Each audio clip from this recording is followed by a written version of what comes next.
Bonjour à tous, je suis Stéphanie Pop de Muffin Active. Je vais vous présenter les évolutions qui sont détaillées dans la newsletter numéro 62 que vous avez reçue par mail et qui est également disponible dans la rubrique d'aide qui récapitule l'ensemble des newsletters envoyées aux utilisateurs depuis le début de l'application Muffin en 2007. Alors, nous avons fait évoluer Muffin assez fortement en ce qui concerne notamment les fiches entrepreneurs et les champs de type dirigeant et président qui étaient présents sur les fiches entreprises. Donc ces deux notions ont été regroupées en une qui s'appelle maintenant les contacts et qui donc vont vous permettre de gérer au mieux votre portefeuille de contacts et surtout vont nous permettre à nous muffiniens de communiquer avec PEPS dans le cadre de la passerelle. Donc c'est une évolution qui était absolument nécessaire pour faire fonctionner la future passerelle. Alors, donc le premier impact, c'est que les champs des entreprises, les champs dirigeants et présidents des fiches entreprises ont disparu, mais ils ont été migrés vers des contacts. Donc la migration a été faite automatiquement ou quasiment automatiquement dans le cadre de cette évolution. Là, vous voyez, je me balade dans les différents onglets, mais il n'y a pas ces champs. Ils ont été rapatriés donc ici dans les contacts associés à l'entreprise. Autre modification, le menu lister les entrepreneurs a été remplacé par lister les contacts. Et donc on retrouve donc notre liste de contacts enrichie de l'ensemble des contacts présents dans votre accès Muffin. Alors on va aller tout de suite sur une fiche contact pour voir la modification à la fois de présentation et les modifications qui ont été apportées d'un point de vue fonctionnel. Donc si je vais sur une fiche contact, je retrouve la présentation à peu près classique. Simplement, le lien avec l'entreprise ne se situe plus ici, mais a été déporté dans cette boîte ici en bas à droite. Donc le lien entre l'entreprise et le contact se situe ici. Ce qui par conséquent nous a obligés à regrouper les trois fonctions de documents, communication et groupe projet dans une boîte avec des onglets, qui est une présentation qu'on utilise actuellement pas mal dans Muffin et qui est assez pratique pour afficher un ensemble de fonctionnalités dans un petit espace. Alors, d'abord, un contact, il est de deux types d'affichage. On vous propose en fait d'afficher un contact en mode classique. Ici, c'est le cas de Monsieur Luc Justin. On voit que la fiche est quasiment vide. C'est normal. C'est notamment pour répondre aux contraintes des contacts pour lesquels on a besoin de collecter très peu d'informations. Et donc ici on va collecter juste les coordonnées, quelques informations de base et on ne retrouvera que l'onglet pièce jointe dans ce type d'affichage. On a un autre type d'affichage pour les contacts, un affichage avancé dans lequel on va retrouver l'ensemble des onglets de la fiche entrepreneur. Donc à vous de voir, à vous de décider quand vous avez besoin de ce mode d'affichage classique et quand vous avez besoin de ce mode d'affichage avancé en fonction de la collecte d'informations que vous effectuez. Il est possible de passer du mode classique au mode avancé. En revanche, ce n'est pas possible de passer du mode avancé au mode classique.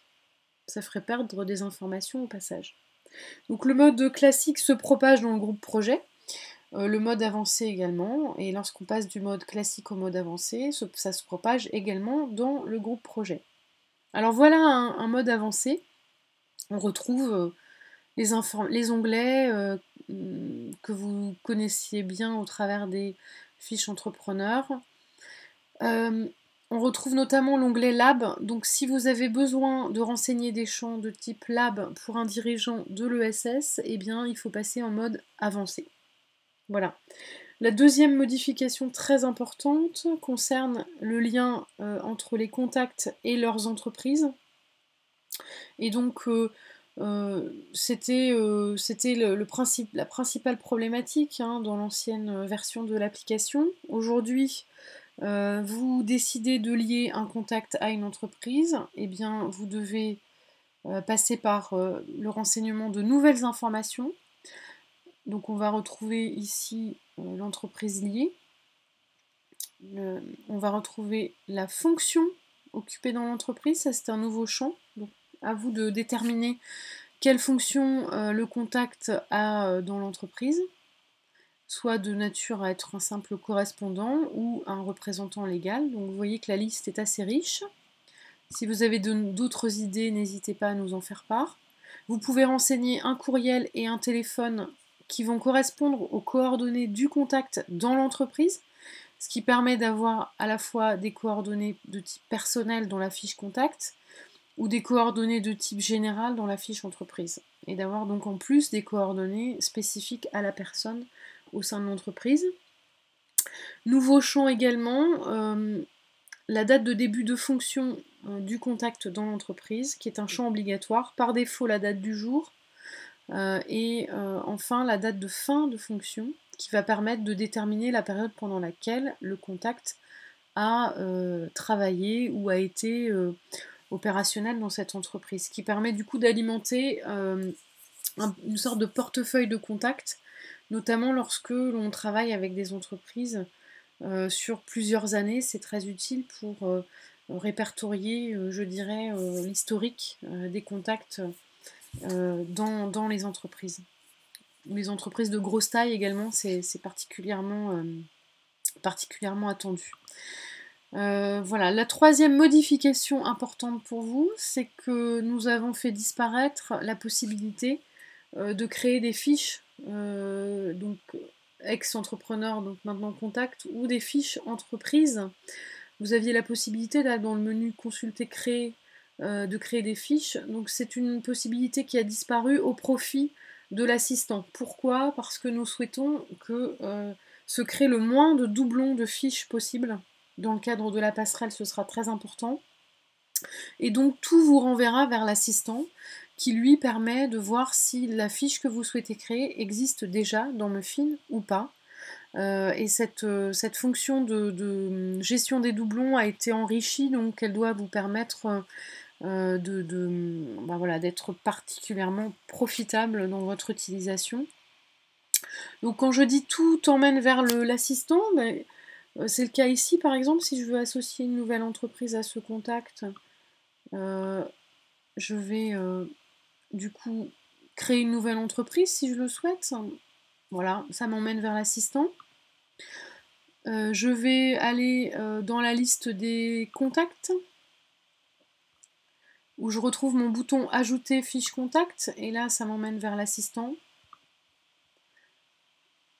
Dans la liste des entreprises, j'ai le même type de bouton qui va avoir le même résultat. Tout converge vers l'assistant de création de fiches qui vous sera présenté dans une vidéo spécifique très prochainement. Je vous invite du coup à surveiller la chaîne YouTube de Muffin Active en notamment la likant. C'est ce qui vous permet de remonter les nouvelles vidéos qui sont postées sur ce support qui nous semble quand même plus convivial qu'une newsletter qui est parfois un peu difficile à lire tant son contenu est dense et à comprendre, alors qu'une vidéo vous permet de voir en temps réel comment les modifications s'opèrent. Voilà. Merci de votre attention. N'hésitez pas à nous faire un retour ou à nous suggérer des améliorations. À votre écoute, au plaisir d'échanger avec vous. À bientôt.